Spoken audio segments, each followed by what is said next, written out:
Hey guys. Wait for some people to jump on with us. This is the awkward part, sitting and waiting.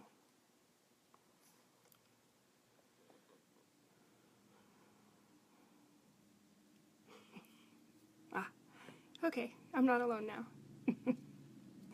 Hey guys. Yay. Hope everyone had a great Easter. We had a fun Easter, for sure. A couple people. Hey. This has been so fun because I'm hearing from people that I haven't been able to talk to in a while. It makes me happy. Give a second for a couple more people to jump on. This Facebook Live is offering for me to put on a mask and give myself a fun new look, but I think I'll pass on that one. Might be kind of hard to take me seriously with the mask on, but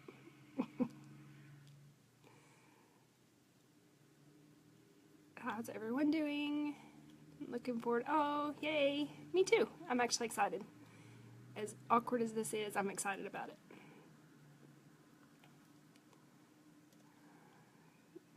A few more seconds and we'll get started. I know it takes a minute for people to get on with this.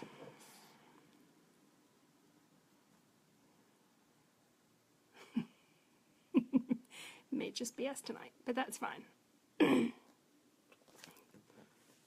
Yeah, I'll go ahead and get started. We are going through the book Big Girls Don't Whine, and it's an amazing book. And like I said last week, I've been through it, gosh, probably 5 or 6 different times. And it's one of those books that every time I go through it, I need to go through it again. And the reason I picked this one to start with is because I need to go through it again. I just need to kind of remind myself of some of these things. So tonight is the chapter that kind of sets the tone for the whole book. And again, I know some people have bought the book. If you bought it, it's an amazing book, but don't feel like you have to. We'll still talk through it enough that you won't be lost and you'll know what's going on. But tonight's chapter is discussing about what is a big girl and what is a little girl. And so this is the night that we get to decide if we want to keep moving forward, if we want to be brave enough to take this journey and to really look at ourselves. So in order to decide if you want to be a big girl, tonight's the night that we talk about what a little girl is and what a big girl is. So I'm just going to, like I told you last week, I really stick to the book. There are times that I read through it, and is what I'm working on. I'm going to stop saying I just realized I was saying it tonight. So she starts off the chapter giving some examples of, there are 4 different women that she talks about. And the first one is a lady that she is in a family with a bunch of brothers. When there are holidays, she's the one that's responsible for everything. She has come to the point that she resents it, but it's just how it's always been. She knows no one's going to help, blah, blah, blah. And it says, you know, she doesn't have to keep doing the same thing every year just because that's the way that her family has always done things, or because her brothers expect it, but she doesn't realize that. So that's an example of a little girl. The next person is talking about a mom who has a 12-year-old girl that basically runs the house. She's the one that takes responsibility. She makes sure things are done around the house, and because of that, because she's responsible and she helps out mom's not as excited about, or not as willing to, you know, push her on things that she might need to be confronted in her life. Just like it talks about, she has a boyfriend that, you know, at 12 years old, probably a little more serious than it needs to be, but she's like, she's a good kid, you know, she helps out, she's responsible, not gonna take that away from her. Then it talks about a wife who has always been taken care of. And it's not just the normal, you know, your husband loves you and takes care of you. It's your husband drives you when you need to go somewhere. Your husband makes your appointments for you. You know, basically a very needy kind of person. And then the last one that she starts off talking about is a lady that, you know, outward appearance or whatever, she has what she needs. She's well off. She's a sweet person. She's a caring person, but she's struggling deciding the color paint to paint one of her bedrooms at her house, and it's been like an ongoing kind of thing. And so these are 4 people that kind of stood out to her as she was writing this book. And let me get back to the book. I kind of went off on my own for a little bit there. Didn't mean to do that. Let's see. I'm going to back up. And the wife that I was talking about, it says that they've been married for 20 years, and Donna doesn't want to function by herself in almost any arena. If she goes to the grocery store, her husband goes with her. If she shops for clothes, her husband holds her purse while she's in the fitting room. If she goes to the doctor, he sits in the waiting room. He accommodates everything that she needs because she's convinced him that she can't function without him. So that's one of the types of people that we're thinking through tonight. And then the lady that I was talking about, that, you know, she's a sweet lady, she has everything together, but she is struggling and stressing over some paint color. And it says that she's the one that needs the big girl inside of her to step up to the plate and make decisions. But for the life of her, she can't find that big girl. I really believe she's in there. Gina just doesn't know how to let her out. And obviously these aren't real names. So the thing that these 4 women have in common is that they've never grown up and embraced the joy of being a big girl. They're clinging to immaturity that for some reason has served them well in the past and continues to be called upon in the here and now. So these are types of women that she was seeing as she decided to write this book and to kind of address some of this stuff. So the first thing we're going to get into is, what is a little girl? And a lot of times when you look at different studies on different personality traits, it boils down to who you are consistently.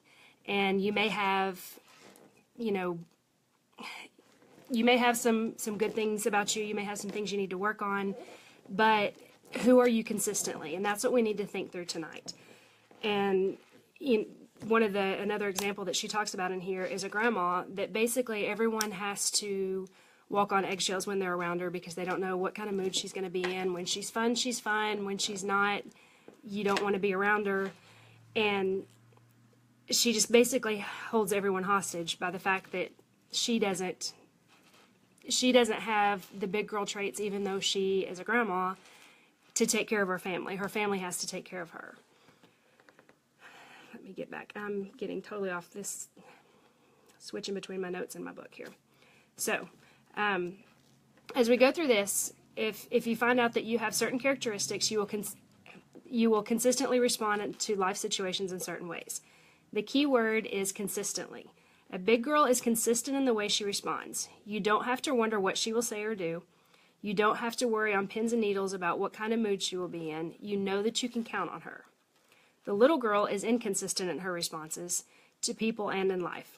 Moodiness, self-absorption, and fragile emotions characterize the little girl. And that really is a general overview of big girl versus little girl. A big girl you can count on. A little girl, you never know what you're going to get. But that's very, very high level. And we're going to get into some of the smaller details. And I'm going to be reading a lot tonight just because I want you to be able to kind of think through and digest what I'm saying. And like I said, this is the night that we decide, are we ready for this? And I definitely think you're ready, or you wouldn't be on this tonight watching and listening. But let's see. So I'm going to give you some little girl characteristics that you can consider. And I do want to point out, too, that you might find yourself popping up in the list from time to time on the little girl side. And if you do, it's okay. Don't stress out about it. That's what we're here for. It says a woman that wants to be a big girl can recognize negative characteristics in herself as well as positive ones. You can't deal with what you don't acknowledge. So if you see yourself in this list, just make a note, and then we're going to deal with it. We're going to give you the help that you need as we go through this series. So some characteristics of a little girl. The first one is a little girl tends to be self-absorbed. And as you're going through this, I don't want you to think, I know someone like that. I know this person. Oh, so-and-so needs this book. Make this about you. And I know a lot of times we're not supposed to make things about ourselves. This study needs to be about you.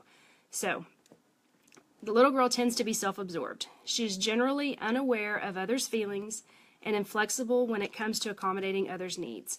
She wants to be the center of attention, whether overtly or by default. And the thing is, she's either going to be the life of the party or she's going to be the party pooper. Either way, she's going to get the attention. She takes herself way too seriously and would never dream of laughing at herself. She's convinced that other people laugh at her anyway. I know that you're thinking of someone, but make sure that that someone's not you. The next characteristic is that she lacks discretion, insight, and wisdom. She behaves inappropriately at important times and rarely thinks about consequences. She is more impulsive than thoughtful. That's a very good description. Let's see. It says she can be a little stingy or inappropriately lavish when giving gifts. She might flaunt her wealth or she might poor mouth her poverty. She's impressed by wealthy people and can be very contemptuous of those who have less. I think this one is pretty easy to follow. The next characteristic that she points out is a little girl might make others responsible for their happiness, for her happiness. And that is a huge one. Everything is not someone else's fault. And I want you to always remember that. And it's going to be hard for me to not jump into these things as we talk about them. But right now, the main point is just to get these thoughts in your mind so you can decide what's a little girl, what's a big girl, who do I want to be. So I'm going to try to back off and not address each one of these as we go tonight, and then we're done with the whole series tonight. That's not what we want. So, a little girl makes others responsible for her happiness. She's always seeking someone's approval and becomes angry if she doesn't get it. So the next one is she avoids getting close to God. And I thought that was kind of a great way to explain it. It wasn't just that, she doesn't want to get close to God. She avoids getting close to God. It says she is angry with him most of the time and blames him for her troubles during pity parties, but then she expects God to rescue her. She doesn't know what she believes about God, but she knows a preacher who does. She depends on him to tell her what her spiritual matters, tell her what's what about spiritual matters. She doubts that being a woman is good. She recognizes that God has plans for others, but she thinks he overlooked her. So again, this is kind of the pity party part, but avoiding getting close to God, that's a huge red flag right there. The next one, she has a hard time being a wife. She relates to her spouse as if he were her daddy, a child, or an adversary. None of these approaches work, but a little girl has a hard time seeing her marriage any other way. A little girl has a hard time being a mother. She either holds on to her children for way too long, causing them to be needy, or she's indifferent to their needs because she's all about herself.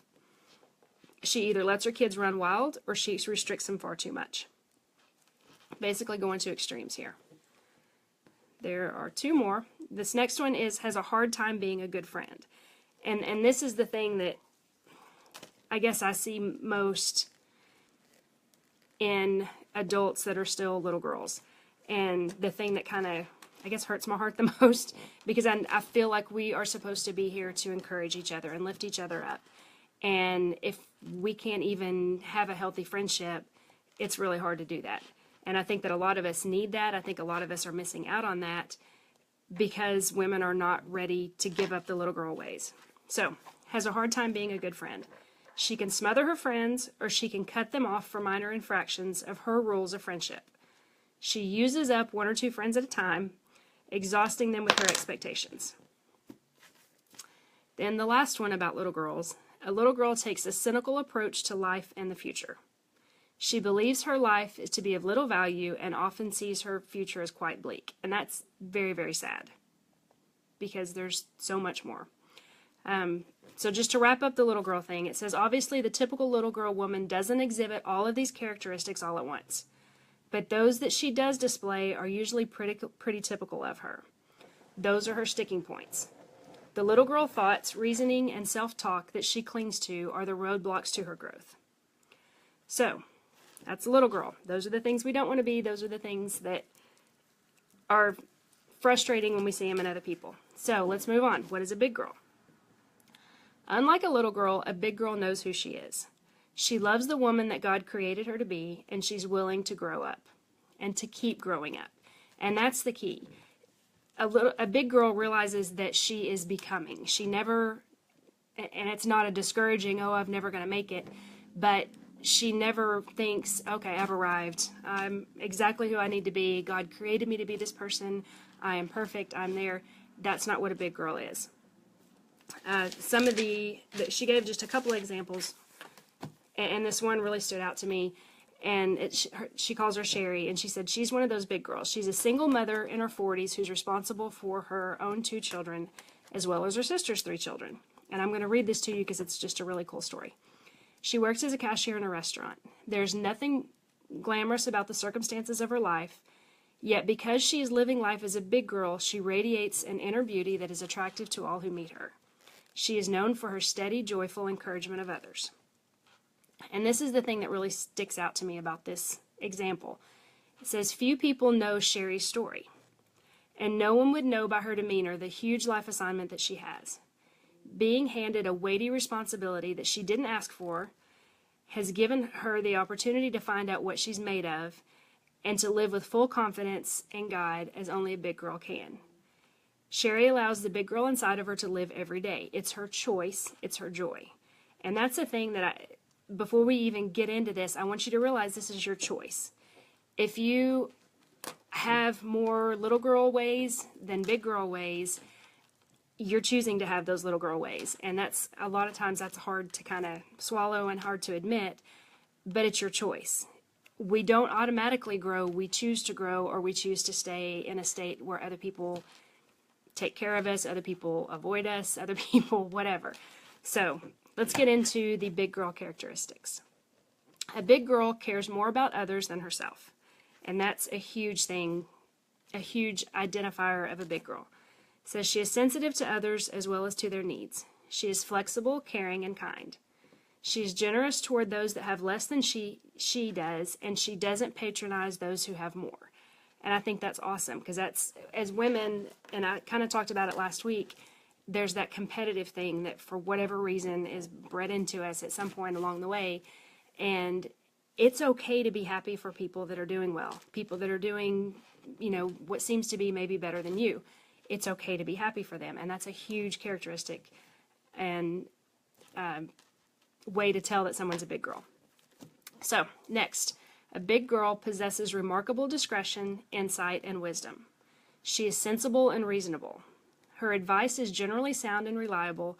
She knows when to speak and when to stay silent. And that's a huge one too, and that one's hard, especially if we know the right answer or we know how to help someone, but that someone may not be ready for help yet. And this one doesn't mean she says what's on her mind. It means when something needs to be said, she says it, but she doesn't talk just to talk, or she doesn't talk to impress people or to show people she has the right answer or to make herself feel better because she gave good advice. She knows when to speak and she knows when to stay silent. And let's see, it says also that she doesn't spend hours on end in the if only and the what if patch. She doesn't, and that's something I have to be careful with. I catch myself sometimes thinking, if I'd done this differently, or I wish I hadn't done that. And what you need to do is say, yeah, I wish I hadn't done that, but I'm not going to do it again, as opposed to just beating yourself up. You can't go backwards. And we'll get into that. Here I go again, trying to teach some of this stuff. So the next characteristic is a little girl understands that she's responsible for her own happiness. And this is another huge, huge, huge key to being a big girl. She is comfortable in her own skin, at her own age, and in her own place in history. She doesn't need to seek approval from others. She doesn't need to have a significant other to feel significant. She's not afraid to be herself with anyone. She lives authentically because she believes that she has nothing to lose and nothing to prove. Awesome. I love the way that she stated that. The next characteristic is that she invites God to be part of all that she does. As opposed to the little girl that avoids God, the big girl actually wants God to be a part of things. She also accepts God's invitation to be part of all that he does. So it's a two-way street. It's not just, okay, God, take care of me. It's, God take care of me, and what can I do for you? She loves and respects God and isn't afraid of him. And that, I know that's hard for some people to get to that point, but if you can get to that point, it's a whole new life. It's an amazing revelation.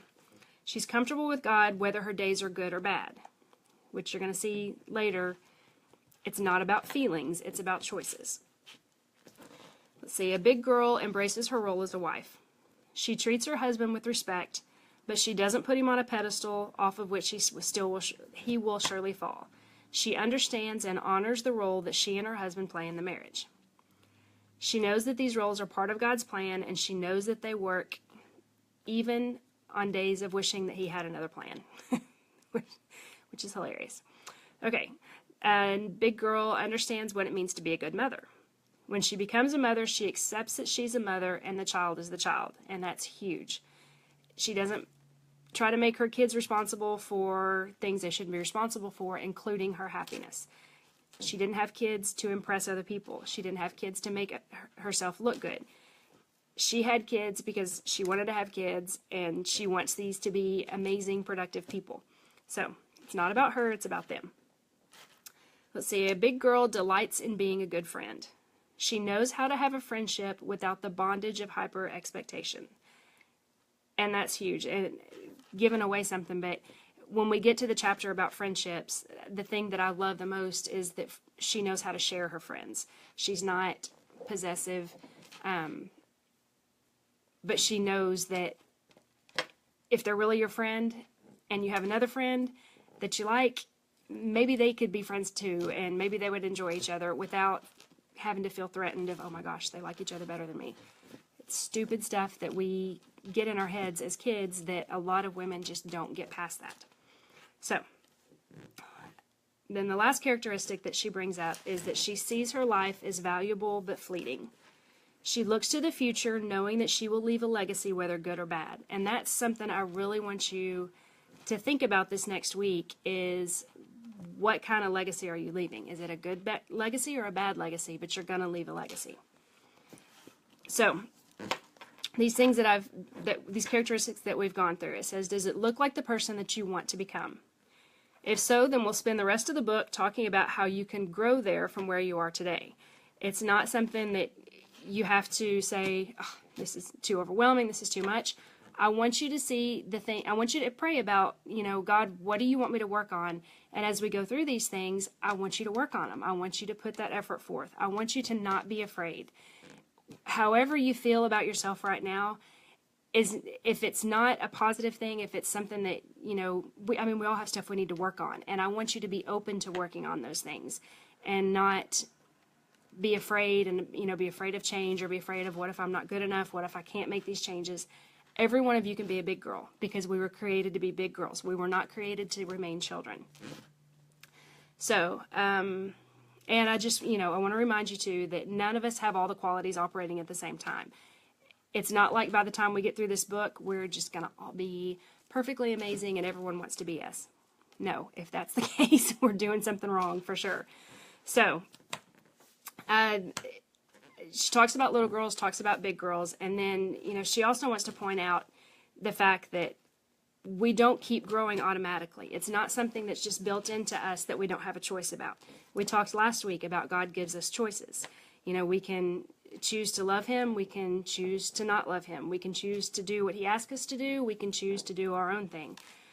It's the same thing with growing up. He's not going to force us to grow up. But if you make that choice, your life is going to be so much easier, and drama is the thing that I don't want to be around. I don't do drama. Hopefully I don't cause drama. And that's a huge characteristic of a little girl is the drama. And, if people don't want to be around you, if you're like that, you wear them out. And I don't want people to not want to be around you. I want you to be the kind of person that people can come to and say, hey, I need someone to pray with me. I need someone to talk to me. I need someone to hang out and have fun with. I want you to be that person because I'm guessing that's who you want to be too.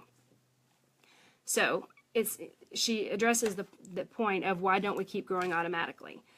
And she thinks that because a lot of times the immaturity works for us. And so if it's not broken, don't fix it, right?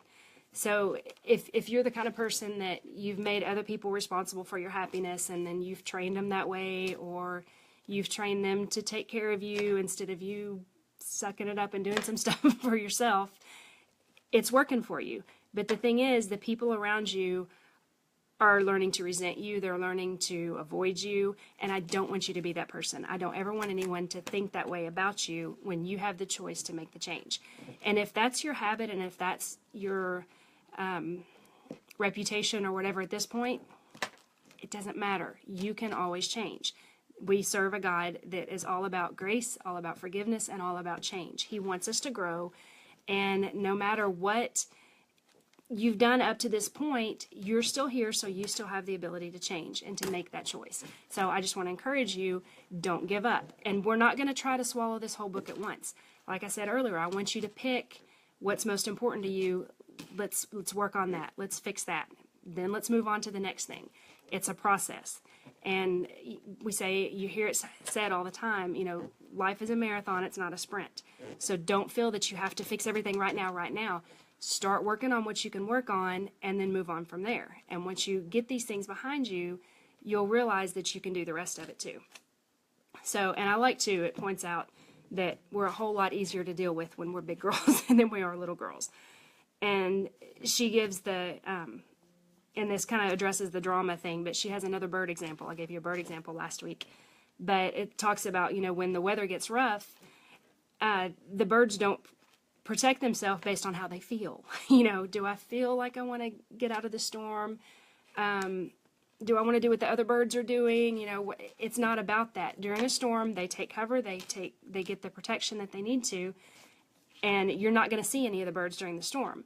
But once the storm passes, it doesn't take long for them to come out again.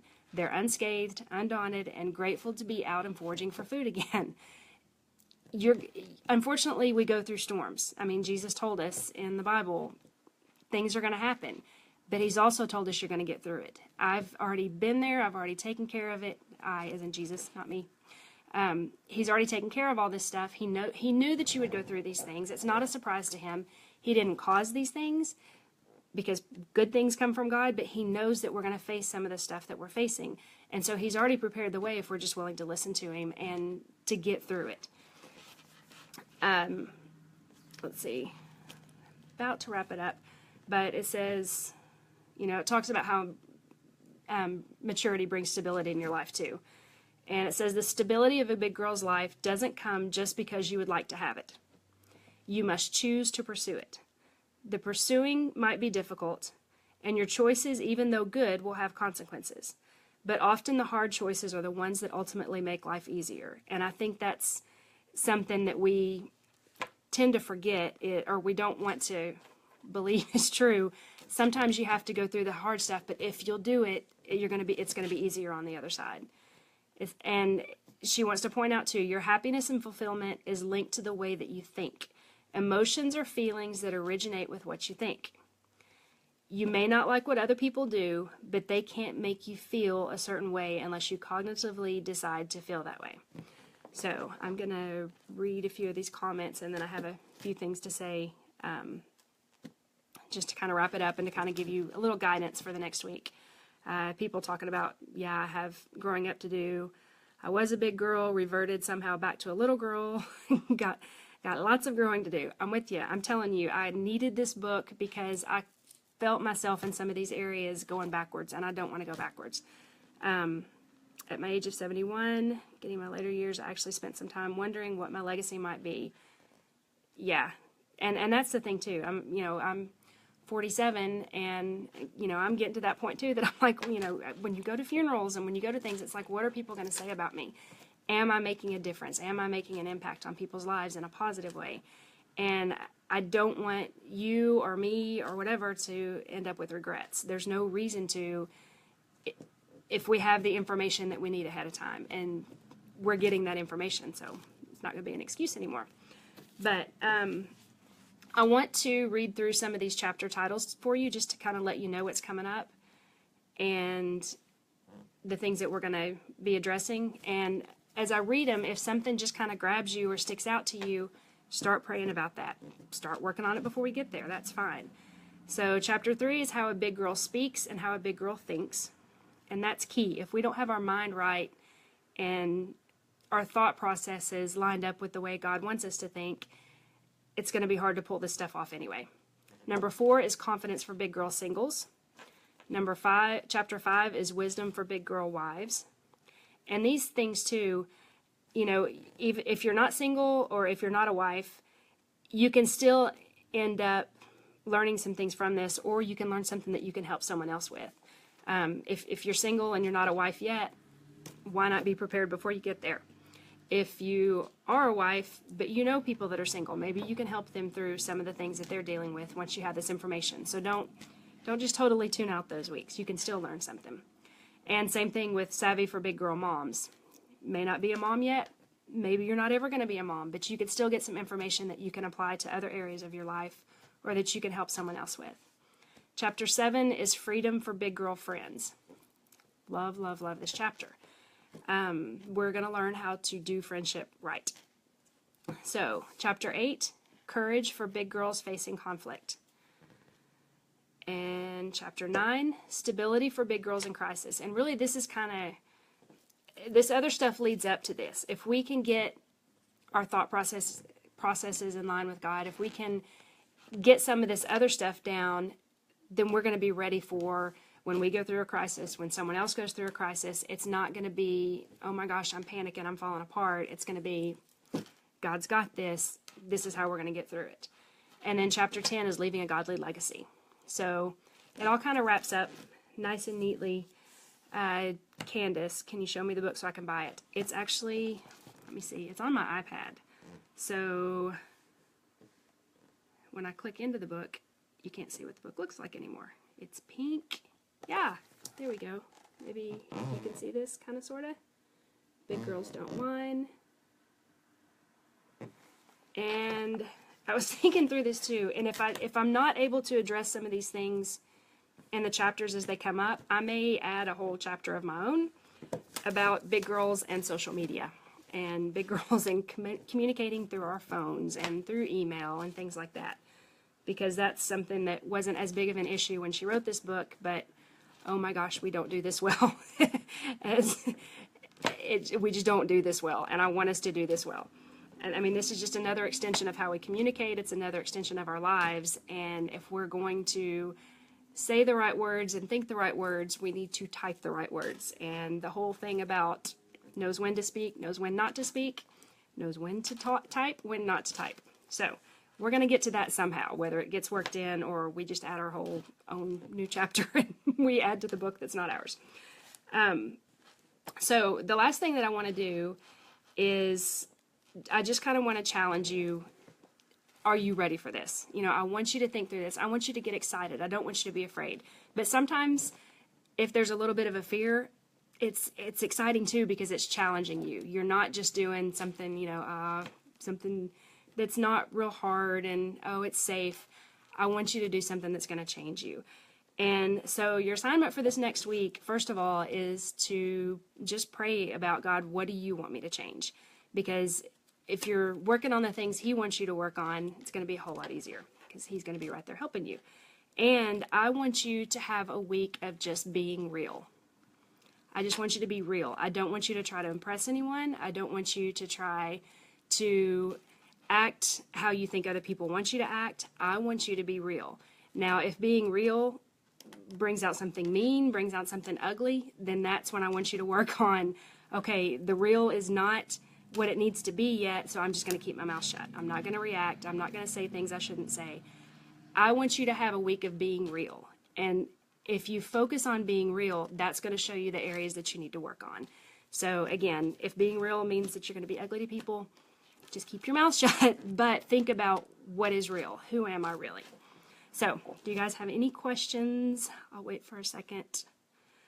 I'm so excited. I know I say excited a lot, but I'm more excited over the last month than I have been in years. And it's just, God is a good God.